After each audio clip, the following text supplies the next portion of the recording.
여러분 안녕하십니까? 광주 MBC 뉴스데스크 시작합니다. 진정세를 보이고 있던 광주 지역의 코로나19 확산 추세가 다시금 심상치 않아졌습니다. 이번에는 가족 모임에서 9명이 무더기로 확진이 됐는데요. 감염된 뒤 일주일이 지나 추가 확산 우려가 커지고 있습니다. 보도에 남궁욱 기자입니다. 오늘 하루 광주 지역의 코로나 확진자가 9명 추가됐습니다. 이들은 모두 가족이나 친척 관계로 서울 송파 60번째 확진자의 접촉자들입니다. 송파 60번째 확진자는 지난 10일 광주에 내려와 가족인 이들과 10일과 11일 이틀에 걸쳐 3번의 식사를 했고 이 과정에서 친인척 15명과 밀접 접촉한 것으로 파악됐습니다.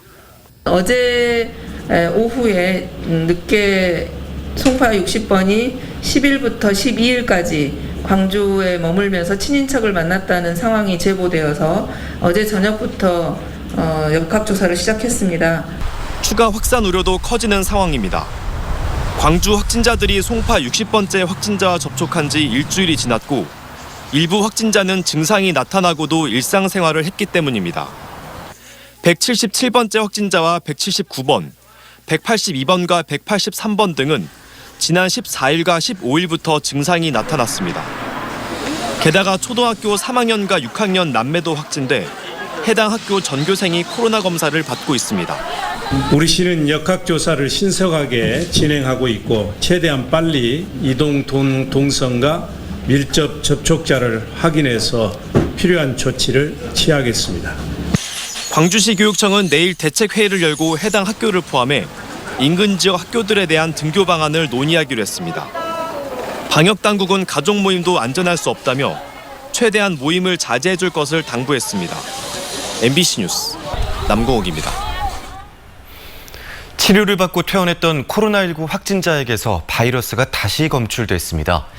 광주시는 지난 15일 퇴원한 광주 69번째 확진자의 상태를 모니터링하던 과정에서 기침 등의 증상이 있어 재검사한 결과 바이러스가 다시 검출됐다고 밝혔습니다. 하지만 바이러스가 전파되지 않는 격리 해제 후 유전자 증폭 재검출로 정의하고 별도의 격리 조치는 하지 않기로 했습니다. 코로나19 확산 때문에 대학 입시 설명회도 줄줄이 취소되고 있습니다. 대학들은 온라인 방식을 동원해서 학교에 대한 정보를 알리고 있지만 수험생들의 입시 정보 갈증을 해소해주지는 못하고 있습니다. 이재원 기자입니다. 화상 전화를 통해 입시 상담이 이루어지는 광주의 한 대학교. 인기 학과를 비롯해 장학 제도까지 학교 운영에 대한 꼼꼼한 상담이 실시됩니다. 코로나19 상황으로 수험생과 대면 상담이 어려워지자 대학 측이 고심 끝에 정보를 제공할 수 있는 온라인 창구를 마련한 겁니다. 학교에 대한 정보가 없기 때문에 어려움을 겪고 있는데 저희들은 모든 방법을 통해서 화상 채팅뿐만 아니라 여러 가지 방법을 동원해서 학생들에게 정확한 우리 광주대학교에 대한 정보를 제공하기 위해서 노력하고 있습니다. 하지만 수험생들의 정보 부족 현상을 해소하기는 쉽지 않습니다. 대규모 입시 박람회와 설명회처럼 밀도 있는 대면 상담이 어려운 데다 한정된 시간에만 진행되기 때문입니다. 입시 설명회랄지 이런 것들을 통해서 저희가 현실적으로 정보를 얻고 이랬었는데 올해 같은 경우는 모든 것들이 다 취소가 되다 보니까 1학기가 마무리돼가고 있는 시점인데 그 어떤 지원을 해야 될지. 이 때문에 진학지도 교사와의 상담이 무엇보다 중요해졌지만 코로나19로 고3 교실에서 야간 자율학습이 사라져 이마저도 쉽지 않습니다. 그 이후에 학생들을 데리고 있지 못하다 보니까 상담 시간도 절대 부족하고요. 또 공부 양도 절대적으로 부족해서 진학지도에 상당히 애로사항이 있습니다. 수험생들의 혼란을 줄이기 위해 광주시 교육청은 다음 달에 4주 동안 이어지는 집중 상담 시간을 마련하기로 했습니다. 60여 명의 진학 전문 상담 교사가 각 학교를 방문해 수시와 정시 지원에 대한 상담에 나서 입시 정보의 부족을 해소하겠다는 계획입니다. 각 학교에서 상담에 부족한 점을 저희 교육청 차원에서는 60명 정도의 그 진학 전문 상담교사를 이촉을 해가지고요. 그 부분을 최선을 다해서 지원하려고 노력하고 있습니다. 장기화되고 있는 코로나19 상황 속에서 정보에 메마른 수험생들의 갈증을 어떻게 채워줄 수 있을지 주목됩니다. MBC 뉴스 이재원입니다.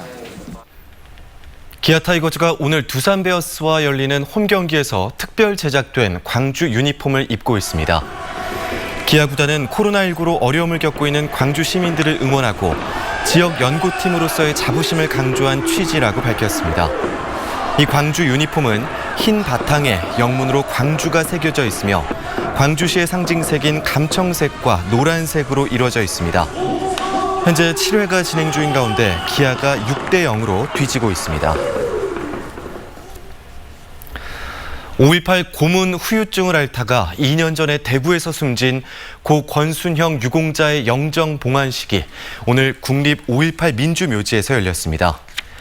권순형 유공자는 지난 80년 5월 경북대학교에 다니며 전두환 군사반란 세력에 반대하는 집회를 주도했고 5.18 민주화운동을 알리는 전단지를 돌리다가 붙잡혀 모진 고문을 받았습니다. 이후 정신질환이 발병한 고인은 변변한 직업 없이 홀로 지내다 지난 2018년 3월 17일 대구의 한 월세방에서 숨진 채 발견됐습니다. 전라남도에서 코로나19 34번째 확진자가 발생했습니다. 전라남도는 오늘 이라크에서 입국한 50대 남성이 코로나19 전남 34번째 확진자로 판정받았다고 밝혔습니다. 이 남성은 지난 14일 인천공항을 통해 입국했으며 해외 입국차 KTX 전용칸을 타고 여수로 이동해 임시검사시설에서 검체를 검사한 결과 양성 판정을 받았습니다. 현재까지 확인된 접촉자는 9명으로 이 가운데 8명은 음성이고 나머지 1명은 전남의 33번째 확진자로 순천의료원에서 치료를 받고 있습니다. 영광군이 2020년 상반기 전라남도 군 단위 가운데 가장 높은 출생아 수를 기록했습니다.